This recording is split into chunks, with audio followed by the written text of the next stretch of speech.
Hey guys, welcome back to my YouTube channel. So recently Ibps PO prelims result was out and I couldn't clear the prelims. So actually this year I cleared Ibps clerk prelims and RRB PO RRB PO prelims also, and I even appeared in the mains exam, but I didn't do well in those exams. So and in RRB clerk also I missed prelims by 0.25 marks. So actually I was feeling really sad. So I was hoping at least I could clear the IBPS PO prelims, but I couldn't make it. So from the past 2 days I was feeling really sad. So after that somehow I make up my mind, and I told myself that okay, you still have other exams also, you have to focus on that. It is not easy to convince our mind, because giving back to back exams and experiencing back to back failure, so it is difficult to like digest. So in order to achieve success, not only hard work, uh, but also the motivation, discipline also matters. So nowadays I was lacking motivation and discipline. So I thought, let me start one routine so that I stay focused. So let's get started. So today is the day one. So actually what happened in these days was I was only focusing on mains topics. So I felt like somewhere I am losing the touch of pre, because earlier I used to practice speed math topics. Now I stopped practicing them. So whenever I solve percentage problems or attempting mocks, in the speed math section, I was taking too long because I forgot some of the square numbers or the square roots. So like this, and also my accuracy was also going down. So I thought I have to work on this.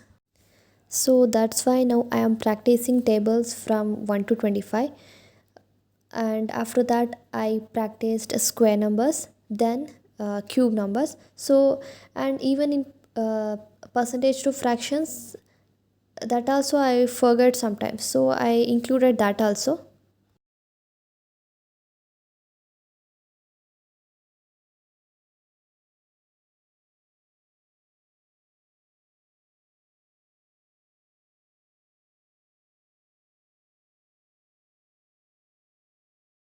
So actually writing these percentage to fraction values are easy, but sometimes if we forget some of the percentage values, so we'll end up uh, leaving the question as it is, because if we don't know the percentage, it is difficult to solve some of the problems, and it will kill the time also. So that's why I'm practicing this percentage to fraction values.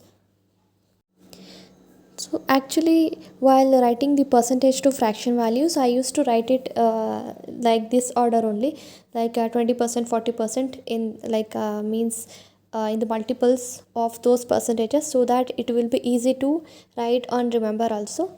So I follow this rule like 20, 40, 60, and and also like 25%, 35%. These are also the values which are the multiples of 5, and they are easy to write. See, I already struck here because I am unable to remember the percentage value of 145 percentage. Actually, here I am just practicing the basic percentage to fractional values. So there are still other fractions also, and I first thought let me practice the basic ones, then I'll move on to the other ones. So today I practice this. After this, I switched to the reasoning section. Here, I practiced 5 inequality questions, 5 syllogisms, and 5 coding decoding topics. So, after this, I started practicing the prelims level puzzles. Today, I solved 4 puzzles, and all of them are of prelims level only. Now I moved to the English section. So earlier I used to read the editorial analysis and writing down the vocabulary words. So now I thought I should practice the mains level topics in English. So today I attended one perfection class. So in this today I solved the mains level para jumble questions. So then I switched to the quant section because this is the weakest section of mine. So today I started watching the average chapter. I think I watched it for 30 minutes only. So after that, I solved some of the questions on this. Then I watched SBI, PO, and clerical level mixed arithmetic questions on YouTube. And then yesterday, I have given NICL assistant prelims level exam. So I analyzed it thoroughly today. So, and I am done with my to do list. And I know this is the short to do list today, but since this is the day one, so I thought of increasing it on day basis. And thanks for watching. Bye.